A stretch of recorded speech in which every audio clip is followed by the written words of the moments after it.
back to UGC Niagara now once again, just to reiterate what had happened before. And by the way, do want to apologize. This is the reason why we had a delay.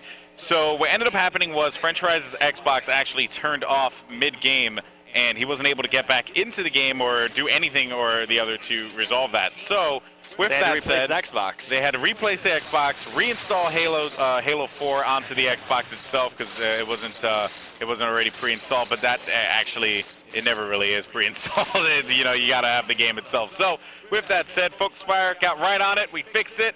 Well, actually, they fixed it. I just stared and looked at them. Yeah, I did nothing, man. Yeah, I was reading tweets. You didn't do anything. I was retweeting all the people that told me cursed weapons are real. Yeah, but they're still not. I won't bring it up again. They're still not. They're still not. Dude.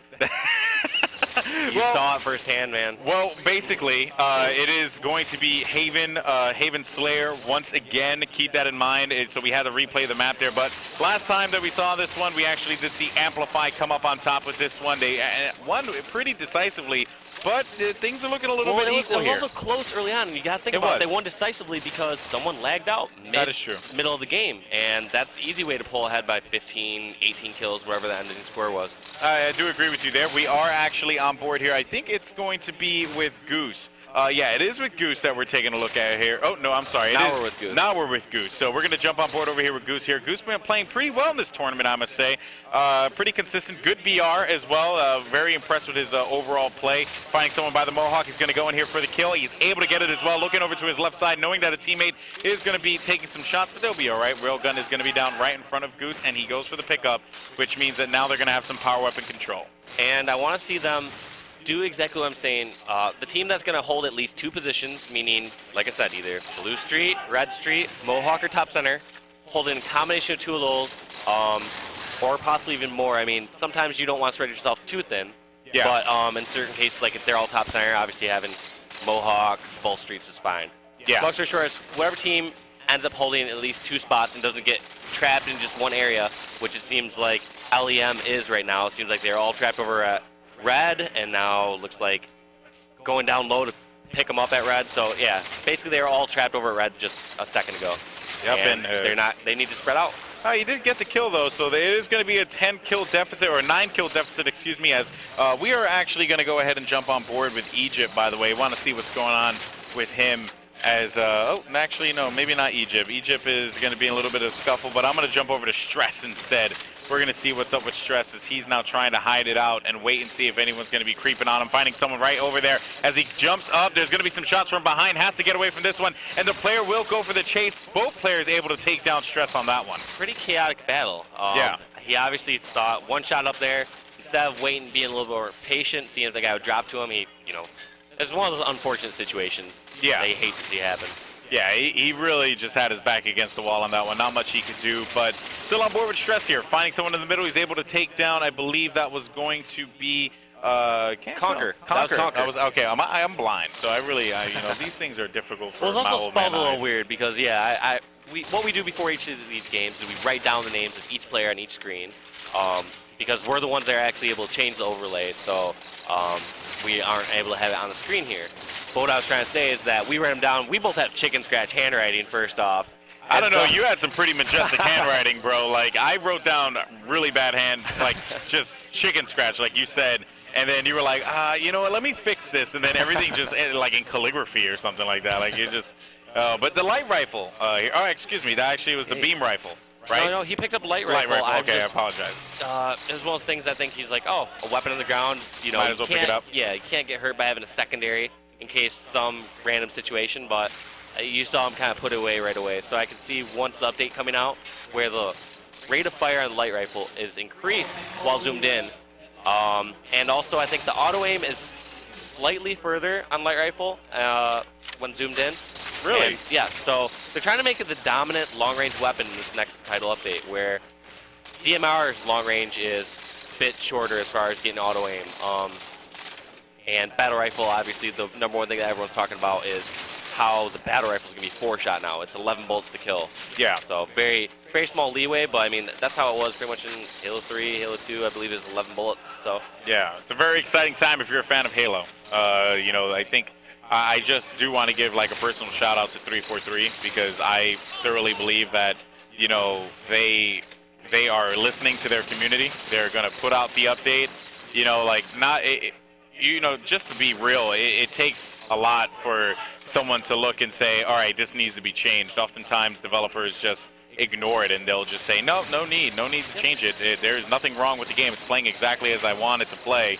And that really speaks to 343 looking at Halo. They know that the community wants these changes, and they're doing it, and it's great. So just want to give them a shout out. Whatever your feelings are on 343, still got to give them some kind of love and support, because they actually support the tournament scene as well. They actually did a bulletin post there talking about the AGL event that was pretty cool. I had a chance to check that one out. As soon as UMG Halo was announced, they were definitely really pumped about it. Quinn DeHoyo has been retweeting a lot of the tweets that I put out there about UMG Halo. So, just wanted to go on a little bit of a rant there real quick about just their support of it, and I support them in turn. But yes. No, I'm a big supporter as well. I think one thing that's frustrating for some of the community is like we hold them up to such high standards and unrealistic expectations in some cases.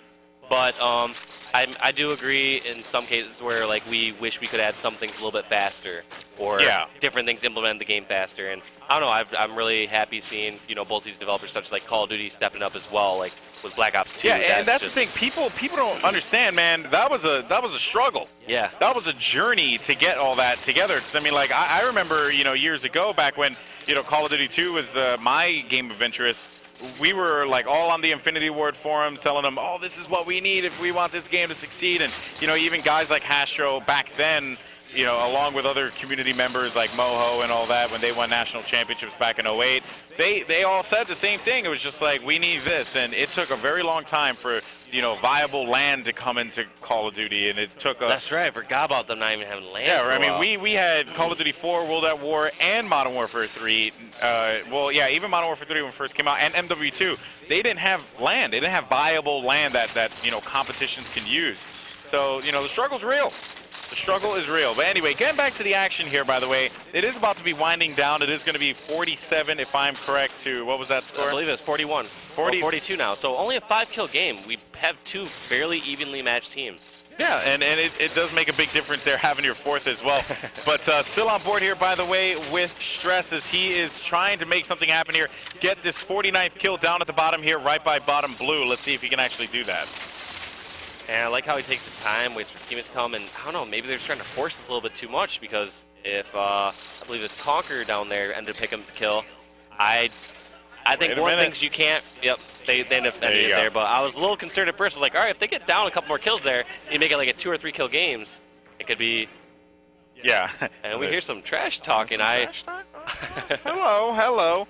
Well, so Amplify is going to take game number 1. They did win game 1 the first time around, but this time it was a much closer game, and LEM definitely showing that they can hang with Amplified. So looking forward to seeing what we're going to have coming from game 2 here in just a second. So you're going to go ahead and check and see what's going on in the Tweeterverse here, see what you all are talking about. If you want to get involved in the conversation, hashtag UGC 2013. And if you want to talk about UGC Niagara on Twitter, you can always at UGC Niagara on Twitter as well. So do not hesitate. And if you are on the stream page for UGC Niagara, which you should be, it's ugcniagara.com/live. There you can actually see all the information about the event. It's actually a really, really pretty stream page. I believe we have the name of our winner.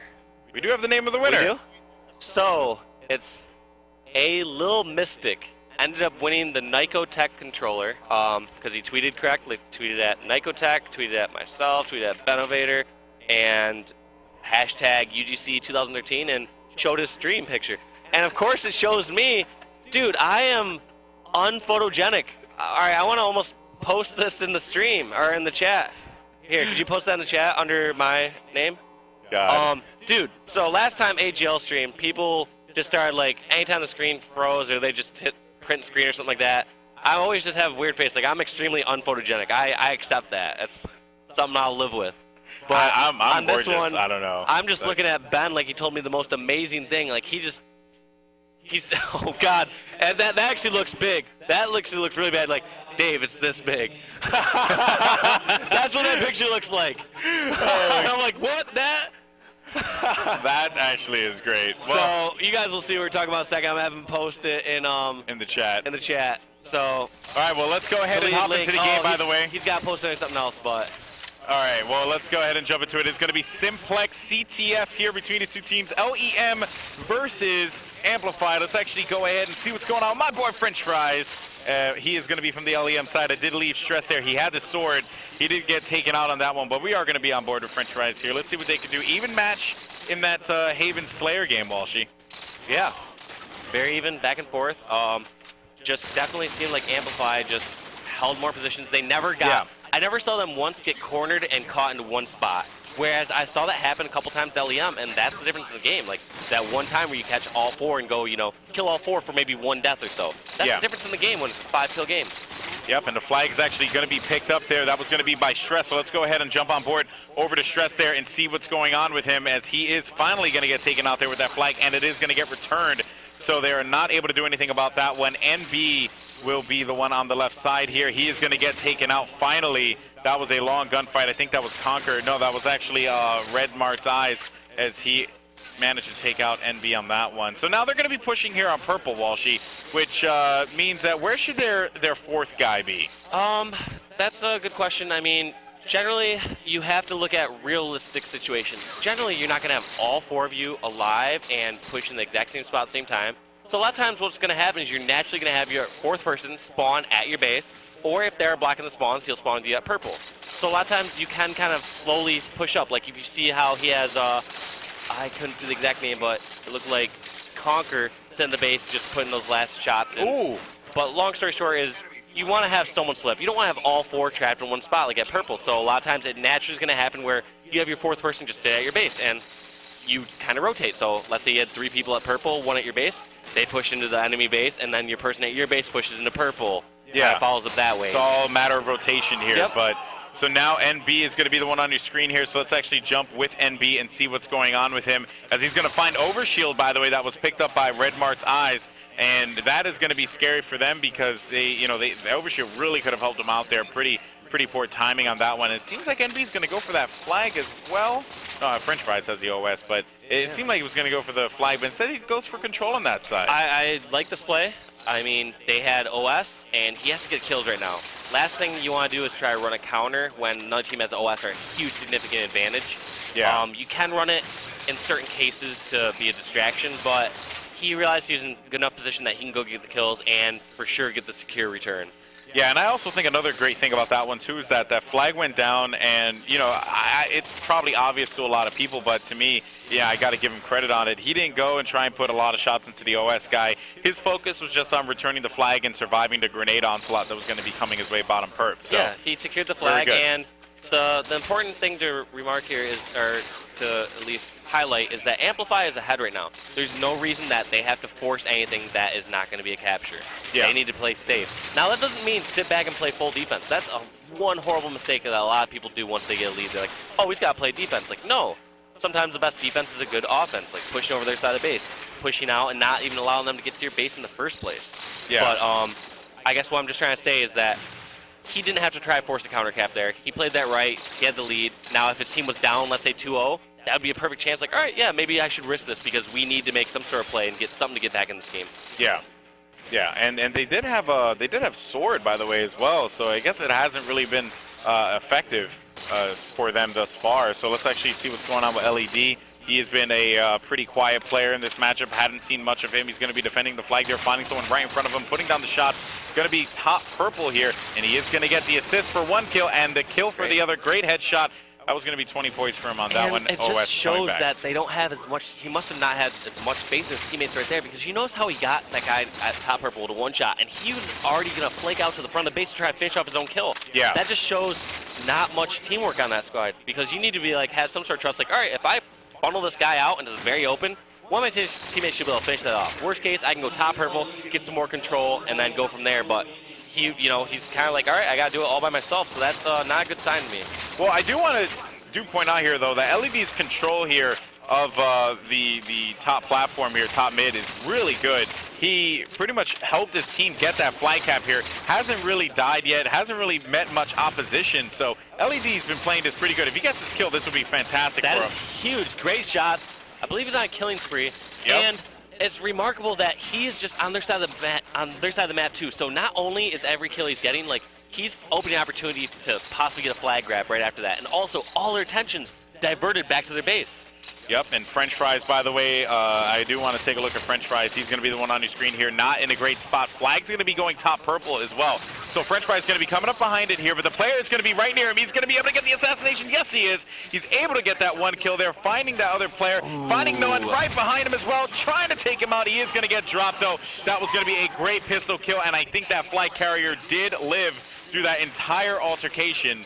I am utterly shocked, Walshy. Yes, now, I don't know if I really liked how he played that one out. Now, yes, he got that back smack, and it played out fine, but I think someone a bit more awareness would have possibly turned around, and, you know, sometimes that is so risky to go for a back smack on a flag guy in certain cases, unless you're really confident you get it. I guess it wasn't so bad for that situation, but what I didn't like there was he anticipated someone coming from top purple, so I don't see why he couldn't still just back up and recover that flag while watching top purple.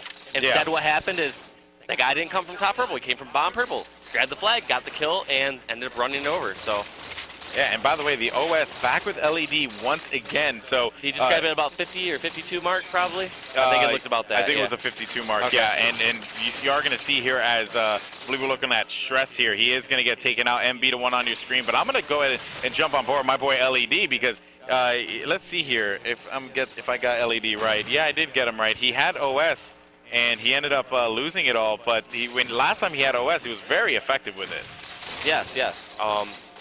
And being effective doesn't necessarily mean you have to go around and get like a killing spree or anything like that. You create problems. Yes, you create problems, and that's what some people don't understand is it doesn't show that on the stat sheet at the very end. A lot of times you're not even getting assists in certain cases because you are just taking so much attention from them, and they have to look and turn around and deal with you, and it's just a huge opportunity for your teammates to just take advantage of that, like get kills, easy kills. Yeah, yeah.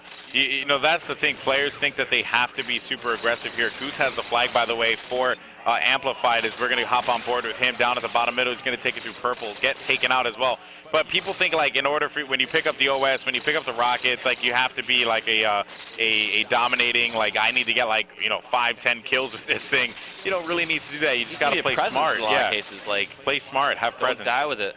Yeah, that is very key there. French Fries is going to be in a bad spot. He ends up getting taken out though. And Egypt's going to be the one on your screen there as he will be able to take out that one guy that was shooting his teammate.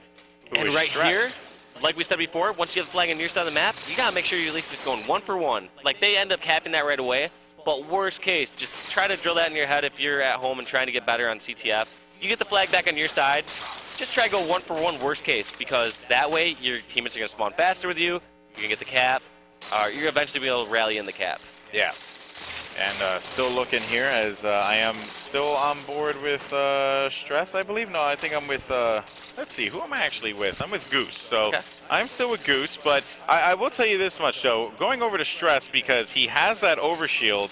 And, you know, we spoke about this just now. We spoke about presence. We spoke about how you have to, you know, just, I guess, make the other players. And he gets that one, but he does have to rethink his Falls positioning. out of it, yeah. That would have been great if he would have stayed on the platform, but unfortunately lost a lot of armor. Great movement there while still shooting top center. Did a great job. Still get made up for it. But I guess I still want to go back to that flag point too.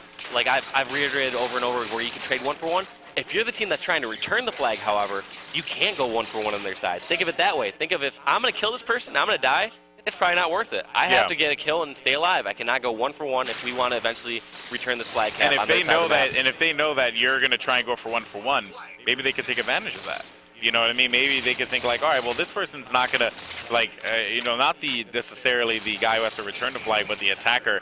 If, you know, you pretty much just run with that mentality that he believes you have to go for the 1 for 1, then you could probably like outplay him. Like there's a bunch of different like psychological games that you can play there in a particular matchup. So that's why I really enjoy, you know, competitive Halo, just because it's not just a very linear strategy. There is a lot more complexity to it. All these things we're talking about are kind of just very situational things. It's really never two situations being exactly alike. There's a lot of similar situations, but it's that's why I go by some certain rule of thumbs when I'm trying to help people improve. Like cursed weapons. Yes, cursed weapons is Had to bring it back. I don't think we're going to see another one this whole weekend, to be honest. They're very rare. They're rare. Unless you're holding rockets, I think. No, they're very rare all together, man. Rockets are always bad. But I will tell you this much, though. Red Smart did get taken out there. That was going to be a stop by Stress, if I'm correct. And he's going to find Conqueror up top, taking him out as well. He has that railgun in his hand. And you have to think, Walshy, is he going to be effective over here on this yellow side of the map with the railgun? He did a good job getting the flag return. I liked how he played that. He got a couple kills, and a lot of times you realize, all right, I just got a kill on the flag guy, and it's been sitting there for a few seconds. There's no point in sitting on a flag recovery if you're only going to save a couple seconds. It's maybe a different situation if it's at their base and you're in a very threatening position or a very safe position to recover it. Yeah. But what he did right there is he got the kill, and he realized, you know what, I'm just going to let time return this. You don't always have to sit on the flag recover to get it back. Yeah, I mean, people see the timer and they get a little pressured as well, so that's probably why. But here we go. This is going to be the last flag of the game. Yes, it is, and there you have it. Amplified is going to take game number 2 here against the guys over in LEM. They fought valiantly, but they kind of just ran away with them in the end of that one. The middle of the game did not fare well for them. Let's actually go ahead and, well, there we go. Never mind. I was going to see stats. But I got stats up. Oh, yes. Okay, there we go. There we go. All right, so we see some stats. Let's break this down. So it seems as if Goose, 21 and 16, pretty good there for him. Stress, 13 and 9. Oh, excuse me, 13 and 16, struggling a little bit on that one. But it's like Goose and NB, you know, carrying the team there a little bit. Yeah. As far as slaying goes, because obviously it's a team effort all around. Yeah. Bringing back those flags, even though Goose maybe looks like he had the most flag caps.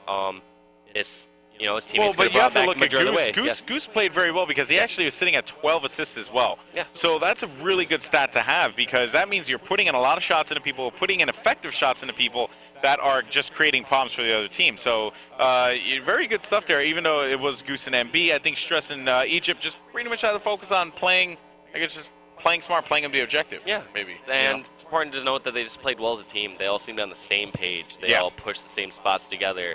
They realized, all right, this person at our base, we can leave that person. Or actually, we're going to clean out this person at our base this time. Yeah, so. Yeah, for sure. Well, guys, that is going to do it for that game there. Where I don't know if we're going to have more Halo coming up next or if we're going to have Call of Duty. Not 100% certain on where that is right now. But what I can tell you is that there is going to be some more action here at UGC Niagara coming up next. You excited, Walshy? Very excited. Very excited. All right, well, guys, don't go anywhere. If you want to talk about UGC, hashtag UGC2013 on Twitter, and you can also include the Twitter at UGC Niagara. You can go ahead and talk to myself and Walshy. I'm Golden Boy TW, and he's Walshy304 on Twitter. We will see you in a little bit, so do not go anywhere. We will be right back.